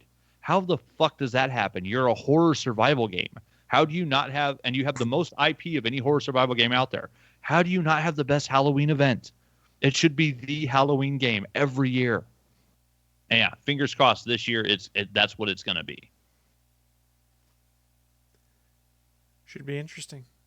You and Willie are going to have some fun getting all that stuff. Oh, yeah. I'll see if my girl gets it before me. Oh, yeah. And Willie, she wanted you to know as well. She was very proud of herself. We played a match yesterday when I took a small break from No Man's Sky. And during the start of that match, I was a rank 5 and she was a rank 4. For the first time ever, she was a higher rank than me. Yeah, she's been working very hard to try to get up to a red rank because she had never gotten into red ranks before. And red ranks are the highest. It lasted like 3 games. She went back down to a 5. But yeah, like she finally made it. That was her goal. Yeah, I mean, yeah, that's what she's doing. She's gonna keep playing. Just Willie's play style works exactly the way Dead by Daylight wants you to play the game. And so like once he got up to rank 1, like he stayed there for a while. My play style does not really work for that. So I've always hovered between like 6 and an 8. I've made it to a 4 and a 5 a couple times. But yeah, yesterday was the first time my girl made it to a 4. She was very happy. And I was very proud of her. Because she's been working on it for the past couple of weeks. She's like, I'm going to get that goddamn red rank. To tell you the truth, I don't know what the fuck I'm doing that makes me just always up in red rank. I don't know what. I just work. Hey, gens are important. We need to work on gens. Yeah. Because he already has 3 hooks. We only got 1 gen. We need to start getting these. So that's my mentality. They can stay on the hook for a little bit. I can work on this gen. Working on gens is important. Or running. Making sure you don't get caught. Yeah. Running, looping, escaping chases make a huge difference. It's probably the game I'm probably the best at. It's not Jackbox Party games? I think he's better at DBD. I've seen him play both. Oh, he's just upset because I'm more clever than he is. Yeah, well, I guess that's an opinion you have there. That's certainly an opinion. It's a thing I certainly said. That's certainly one hot take I've heard today. It's out in the universe now. It's one hot take I've heard today. Willie, did you have anything news-wise you wanted to share?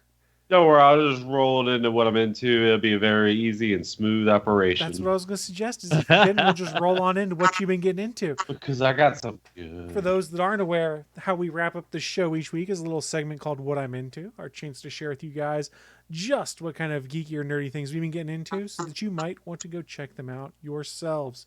Mr. Willie D. Nelson will kick things off with you, sir. Oh, it's me.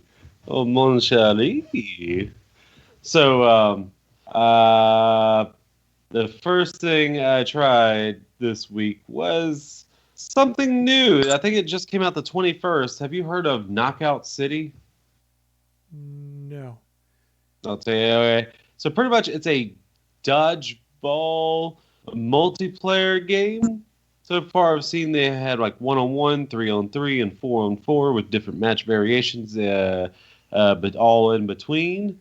But the mechanics for it are you press R2 or right trigger. That's right? Trigger, bumper. Yeah, trigger to throw the ball. L2 left trigger to catch the ball.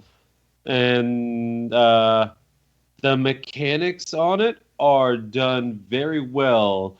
You can also press another button to do like a little spin move, just to spin your character. If you release the ball during that spin, it'll pull like a little arc to put it come sideways. Yes, Chris. Sideways. If you press triangle, do a little front flip, and if you let go of it, then it'll do a lob shot. Or if you just charge it up and throw it straight at him, it'll be like a fast ball. But you always have a chance of catching the ball, and you could just throw it right back at them, and then they can also catch it. It happens when you, Chris. Fuck. The question is, if you can dodge a wrench, can you dodge a ball? There are no wrenches in this, but well, what you can also do, because there should be wrenches. Are the 5Ds in there?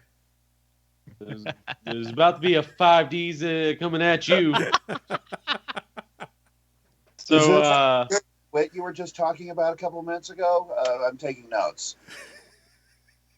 Yes.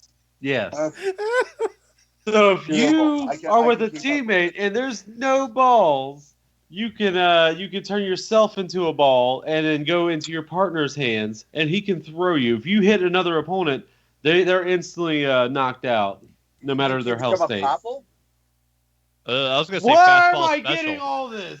What am I was gonna say fastball special. I think Marvel's gonna sue him. You should have been here at the start. This is what you get for missing the start. It's true. You show up late. Sorry. So Knockout City, everyone's already heard of. Why can't you just fucking tell me that instead of making me feel like a fool? No, we didn't talk about it We at didn't all. talk about it at all. Then what is all this going on? What is going on here? This is called us effing with you. You catch it, you get knocked out, you lob it. I don't know. I thought Chris doing the hand gestures was funny, so I just joined him. So for those of you that are only listening on audio, go check out the video version of this over at youtube.com/GonnaGeek. Don't. And we are making the jackasses. hand gestures to accompany all the motions. And if you don't like it, Willie, I got two words for you. Get your arms out of the Suck DX it. suck it chop, and you get out of there. Sailor Moon. I suck it. Willie, I got two words for if you don't like it. Suck it. There's your D-Generation X flashback. ATGN proudly presents to you. Oh, suck it.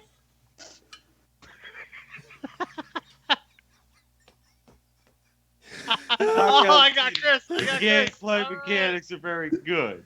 Highly recommended. It's free until I think it's already over. I don't remember. Oh. Yep, I watched my girl play a couple of matches of it. It seemed like it was a little hard. She had to find a ball to throw around, but I don't think she realized that you could turn a partner into one and then throw. Or no. You can only turn yourself into a ball, and if your partner with on it, then it helps. If you supercharge your partner by charging all the way up as you hold it down the throw button, you actually get lobbed all the way up in the sky, and you can look down as the ball. And you drop down and do an explosion. Hopefully, you get one or more people out. Yeah, Nice. everyone has your balls. It feels great. Everyone has two health, so pretty much hit once, then hit the second time, you're out. But you respawn right back in to come back into the fight. But usually the fights, if you're a 3-on-3, it's the first to 10 points score, and then there's best 2 out of 3 rounds. Nice. But the mechanics in it are very sound. Like they are very intuitive. They just work. Nice. Easy to learn, lifetime master. You know the whole deal. Other than that, I've also I got Assassin's Creed Origins because the $100 version was only $20, and I'm going to make this the first Assassin's Creed game I'm going to fully play through. You like it then? Not done. And hey, if you're gonna do it to the one that's set in the very first one in the series. I guess technically, canonically, the story, the origin of the assassins. So yeah, and plus it's Egypt. Who doesn't want to be in Egypt? It is pretty fun. The Greek one's also supposed to be really good. That comes after that. My dad really likes it. Odyssey. Yeah. Oh, the name. Yeah, I'll probably try that next. My dad though is one of those ones. He gets an Assassin's Creed game. And he'll play through, get every single collectible, does like all of the weekly events and challenges. He puts hundreds of hours into an Assassin's Creed game because it's just his jam. Nice. Has he done the Valhalla one, the Viking one? Yep. So I thought that one looked kind of cool. It looks pretty cool. You remember when Ubisoft took out a crossbow for historical accuracy? Back in I forget which Assassin's Creed. I think maybe one or two. Was it the same one where they said the assassin couldn't be female because of his historical accuracy? No, it was before that one. Okay. They took out his crossbow, and now look, you're fucking a Viking riding a dire wolf. Historical accuracy, man. Historical accuracy. Yeah, they should just realize. Yeah, I mean, I guess it was a little bit different. Like people wanted more historical guy. That's what they were going for. I get it. It's just funny to look at what you're doing now. Yeah. It's not anything. It's not a hit against them. It's just funny. Have the assassins figured out how to build a vault that they can get into before the Templars do yet? I don't know the whole story of Assassin's Creed, so I don't know. Possibly, maybe. In fact, I will say Origins so far is doing a piss poor job of the storytelling. I can definitely say that because the game started up. I know a little bit of the lore of Assassin's Creed, but you just start up as this Egyptian dude way back when, and they don't really tell you hardly anything. Something happened, and now you're killing this dude, and then you start the game like, okay, and then I'm even a little past the little first part, and I'm still, I guess we're doing this thing. Okay, the storytelling could be done better. I can definitely say that. You gotta do still it. A little lost. Do it. Do Play the game. what? You'll enjoy it. Do that. Do it. Play the game. I meant. I don't know where we're going with this. Hey, Chris, let's do it. Oh no. Play video games? Okay. Yeah, sure. Yeah, let's do that. Mate, let's make an OnlyFans. Let's see where this goes. Yeah, no one's going to subscribe to it, but we can make one. Oh, we're going to be streamers on OnlyFans. Yeah. I'm sure Wait, people can really we care do to that? see us. Can we do that? I doubt it, but I don't know Can how we it just- really works. Can you get kicked off OnlyFans for just streaming video games? I have no idea. Chris, Well, let's they gotta do rep- it. Untapped market. Untapped market. Let's tap it. Tap OnlyFans. Let's do it. There's plenty of tapping going on OnlyFans. That is true. That is true. Why is OnlyFans a fucking thing? Just Google boobs. You're good. And then click on videos if that's what you're into. Fuck you. The world of porn is out there on the internet. Why are you paying for it? It's like a Southern U.S. Who version is of Jerry paying? Seinfeld. Why is there an OnlyFans? Why not just do this? Well, seriously. Just there's so much free porn on the internet. It I- makes no sense. He missed a golden opportunity for the Willie Seinfeld character right there. It didn't go for it. Willie, who likes to be different characters, is not going with Willie Seinfeld. Willie Feld. I wasn't going- I Will wasn't Feld? going there. I'm more of a Costanza anyway. That's fair. That is true. That's true. Yeah, that's very true. I've seen you eat a donut out the garbage. Oh, yeah, he did do that. What else you been getting into, Mr. Willie? Let me see. Nope. Nope. Nope. I started playing Hood still. Dead by Daylight. Assassin's Creed. Knockout City. Still fucking awesome. Made a crew. We're called the Dirty Dice. I named it. Haven't been able to play D&D. That's a whole thing that I don't have time for. Other than that, I guess nothing really, sadly. Yeah, fair enough. At least you've been getting some good gaming time in. I'll go next, and I'll keep it relatively quick because I was looking at the time. I've been playing Mass Effect Legendary Edition. I am halfway through Mass Effect 2 right now.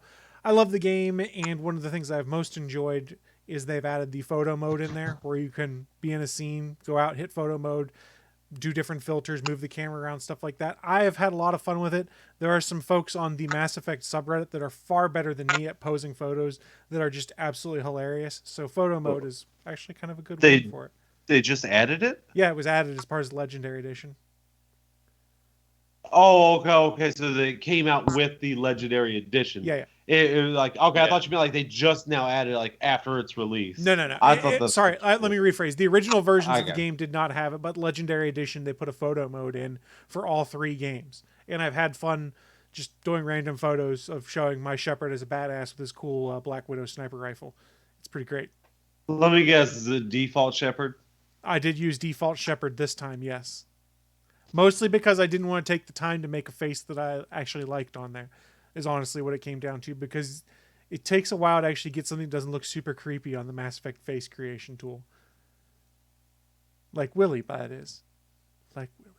Although they do need to fix the facial hair aspect on the Mass Effect face creator, because it doesn't really do a good job of letting you have beards anymore because of how they did the lighting. So it just looks like you got permanent 5 o'clock shadow instead.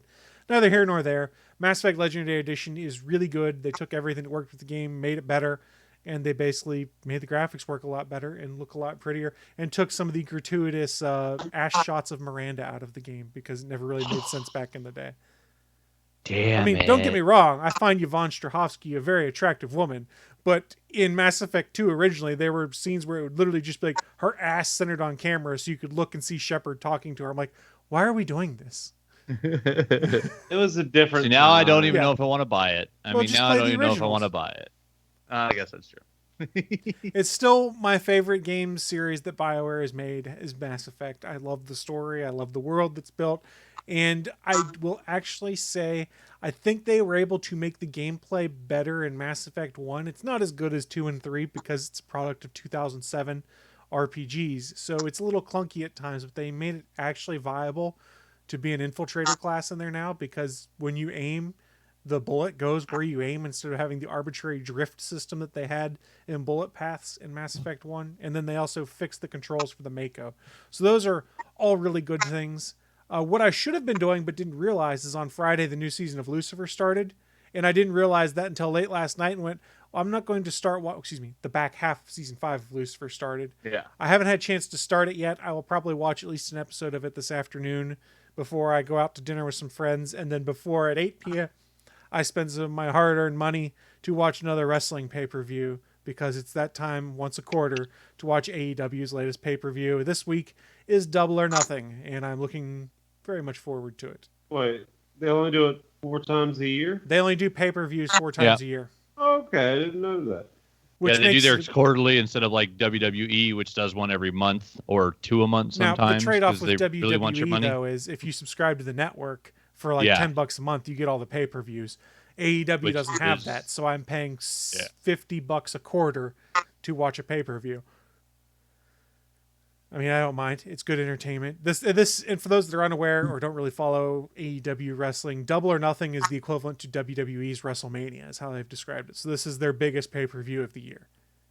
And for anyone who doesn't know, wrestling is just redneck anime.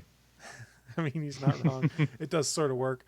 So I'll be watching that tonight. It's a pretty decent card, and it's going to be a lot of fun. I love me some pro wrestling. Before we toss things over to our guest to close things out, though, Mr. Anthony Bachman, what you been getting into, sir? Let's see. Yeah, because I playing Dead by Daylight. I had to go play a little No Man's Sky because there was a item added onto an expedition. So now I have something from Mass Effect that Chris doesn't. It's true. He does. He does. I actually, I went through, I hadn't done any of the expeditions since they started doing that. So I had literally no idea how to do it. Started it up a couple days ago. And there's 5 phases. Each phase, you have 5 things you have to accomplish. Found out yesterday you don't actually have to accomplish the entire expedition to unlock the Normandy. You actually can jump just to phase 5 and do just the steps in phase 5. But finished all of the parts of phase 5 yesterday, and I actually unlocked the Normandy in No Man's Sky.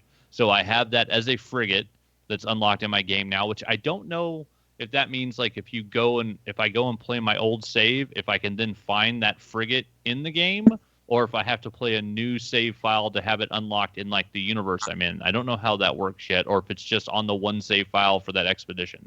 But I guess whenever you do a new expedition, you have to do a new save file, which is weird because you're starting off with a new randomized character, randomized items, different. You get a random freighter, you get just random stuff in your backpack, random add-ons for your gun and your exosuit, which was kind of cool. But yeah, so it was weird. It was, playing the expedition was a new way of playing that game, but really enjoyed it. Had a lot of fun with it. And yeah, like that's something that I know that's a thing. Like I'll be doing all the expeditions as they come out. And like the next one, when it starts, I will actually check it out day 1 instead of trying to do it all in like the last 3 days, because I think it has to be finished by today or tomorrow. So there was very little time left to get the Normandy once we heard about it last week. But yeah, got that done and unlocked. Yeah, saw that Lucifer came out, but have not watched it yet. Been waiting to watch that. Actually decided to drop the money and started watching Nobody last night, but it was a little too late at night because we went out to dinner and just had a fun day, and then was just too tired to finish it, but started watching that. And Bob Odenkirk is a badass is actually really interesting, and he plays it really well. I need to see this. Yeah, I'm one of those people, like, I haven't seen any of Better Call Saul. I've watched all of Breaking Bad, and just, like, it's like I need to be in the right mindset to watch that type of show. And, like, I love the idea that his character got a spin-off show, but I've literally seen none of Better Call Saul. So, like, I know a bit about Bob Odenkirk, but not too much. And, yeah, watching him in, I basically watched, like, the first 40 minutes of Nobody last night. And it is a damn interesting movie. And super excited to finish watching it today because, yeah, there was just some cool stuff in it. Picked up some comics at a sale at my local store. They were having a buy 2, get a free trade paperback. So I'm a good chunk of the way into the Black Vortex story, which was a big Marvel crossover event that I didn't read any of. So reading that, finished up the first 2 Excalibur volumes by Teeny Howard, which with the new launch of all the new X books when they did all the changes, which that was pretty interesting. They're in the Comixology Unlimited app, so I'm still loving that app because, man, like $7 a month, and I just can't seem to run out of graphic novels to read, which has also made it easy for me for my Goodreads, which is why I put my book number at like 60 a year. So my goal every year is to read 60 or so books. And yeah, I think I'm past the 30 mark already. I think I'm like 5 books ahead of schedule for finishing books for the rest of the year. So doing good on that. And then, I actually had, Nobody, No Man's Sky, DVD. Oh yeah, and then I had a pre-order show up, and I gotta say that, as a huge Star Wars fan, I've always loved Star Wars. Sith, Jedi's, droids, like I just love me some Star Wars. But for some damn reason, when the new trilogy came out, the last two movies, when I finally found my favorite Star Wars character, I have had to buy so many different versions of him because I don't know why, but I have to have them all. And this one finally showed up the other day, a pre-order from Target, and it's so big, it's actually wearing my sailor hat from the Navy. That's how big the head is on this Funko Pop. Because I got a larger than life-size Babu Freak. It's the 10-inch freaking Babu, and he's so big, he's actually wearing my hat from the Navy. But yeah, it's got his giant little, welder goggles on it, like, and it's an actual bobblehead, and it's one of the ones it weighs like 10 pounds. That's nuts. It's so big. Yeah, this Babu Freak is bigger than the one in the movie, so it's not even life size because like he's not this large in the film, and yeah, it weighs like 6 pounds. It's huge, and I love it. And he's got the galaxy's coolest mustache. Like the world. He's the greatest droid mechanic ever. I love it. But yeah, I got giant Babu Freak now. I'm so happy. Congratulations on your acquiring of Babu Freak. Because I need more Funko Pops. Exactly, more and more actually, all the time. We've been good. We've actually been like looking at stuff. It's like, okay, we need to tone down our spending, not go crazy. But like when one like that pops up, it's like, okay, no, that's my favorite character. I'm going to get that one. And yeah, Funkoween, they just did a bunch of announcements. Like there's so many cool ones coming out. They're doing Gremlins. They're doing a bunch of luchador versions of DC superheroes. Just a ton of announcements. Oh, they're doing a live, the John Carpenter film. So you can get the Rowdy Piper character, the one who had the famous line, "I'm here to kick ass and chew bubblegum, and I'm all out of bubblegum." Like they're doing some just crazy new Funko Pops. But yeah, not going nuts for all those. But man, I had to get me the Babu Freak because that's what I'm into. Well, congratulations. You've gotten into some cool stuff. Peter, why don't you wrap things up for us? What you've been getting into, and where can folks find you online if they want to get into more of your shenanigans? Well, good news. There's actually some forward movement on where you can find me. 10 years ago, I did an online comic strip called Stress Puppy. It was a corporate humor comic strip, and Trauma, those fine folks, have agreed to run a revival of it. So I've been doing new strips on my Instagram and my LinkedIn and my Facebook, and Trauma will be once a month updating with the strips that I have done for that month. So real soon, you're going to start seeing Stress Puppy on Trauma Now's website in their comic section. So you're going to be able to follow my antics on. I'm actually a Trauma alumnus now. Nice. That's true. Yes, I've wanted to be with Trauma ever since I discovered B movies. So, Peter, I've always found you traumatic. Yeah.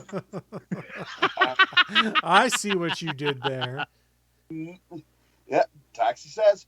So I thought he'd like that. That. Oh yeah. So Toxie. So those of you looking to follow my antics, you're going to be able to follow them on Trauma before too long, probably within like a couple of weeks. So that's it. So be sure to check it out there and tell them I said hi. Nice. As for what I've been getting into, I renewed my Disney Plus subscription. I got it for 1 month when the Phineas and Ferb movie came out, and I let it lapse. I have renewed it because I had heard about a cartoon show, and I decided to try called Wander Over Yonder. It's created by Craig McCracken, who did the Powerpuff Girls and Foster Son for Imaginary Friends. It takes a little bit for me to try Disney because I'm so used to how they push things in a certain direction. Once again, it's like, well, it's Disney. Well, great. What else you got for me? McCracken wanted this to be a throwback to the old Looney Tunes cartoons. And it is a riot. This thing is funny. And the basic gist of it is Wander he's just a good guy.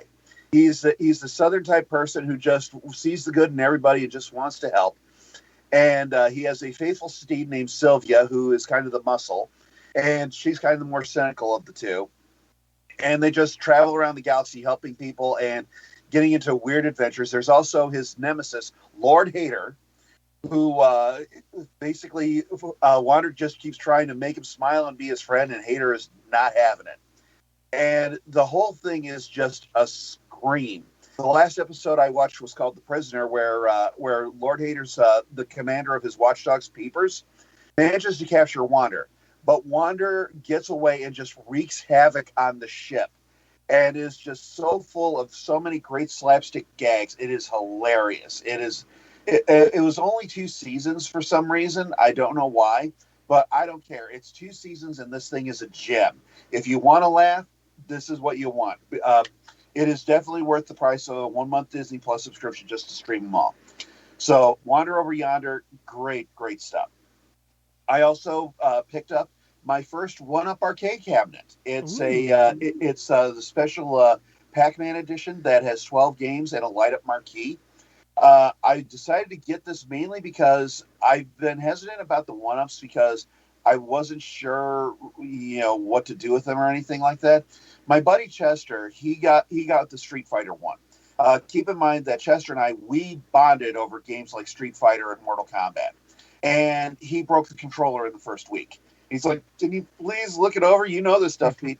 The joysticks on a regulation Mortal Kombat machine, the centering spring is rated for 6 pounds. Out of 1-Up Arcade, it's rated for 1. Yeah, so, it's a tiny spring. I broke mine actually, the joystick, one of them popped off as I was putting it together, and I literally had to take the console piece apart and look at it and figure out what happened. And literally just the C-clamp had fallen off, and so it just let everything come off of it.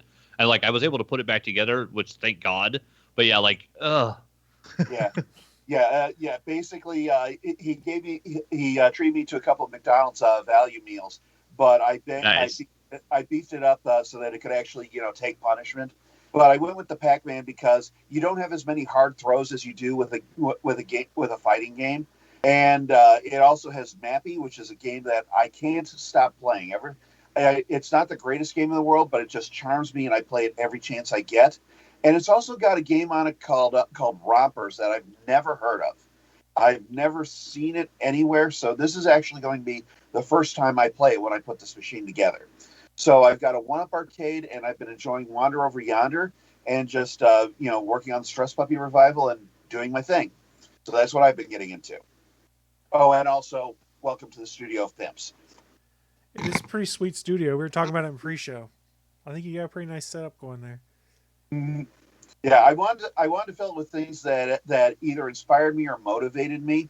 So that's why I've got things like. So that's why I've got the Trey Parker poster behind me. There's the Frank Cho Stud Monkey certificate. Just things that make me go, that's what I want more of this. This is what I want to do, and that's where it comes from. So everything in here has some kind of import to me. Well, it looks really good. On that note, though, guys, looking at the time, it is time for us to start wrapping things up. A friendly reminder to everyone who's streaming this live right now.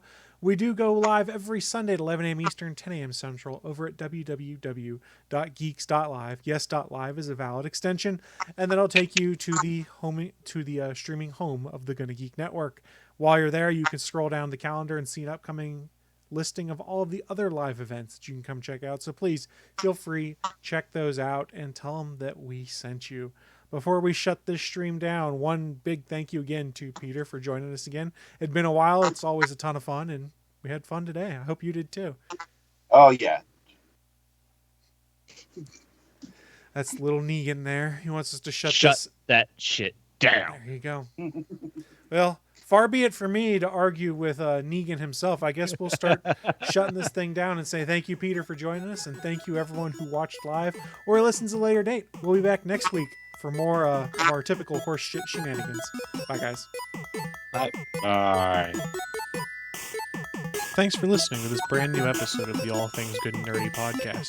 Don't forget, we'll be back next Sunday live at 11 a.m. Eastern, 10 a.m. Central over at live.atgnpodcast.com, channel 3 of the Alpha Geek Radio app, and over at our network home at gonnageek.com/live. If you have any feedback for the show, please contact us atgnpodcast@gonnageek.com, on our hotline number at 304-806-ATGN, or even better, go to Twitter and send us a message at ATGN Podcast. The music you've heard in this show is produced by Kevin MacLeod and can be found at incompetech.com.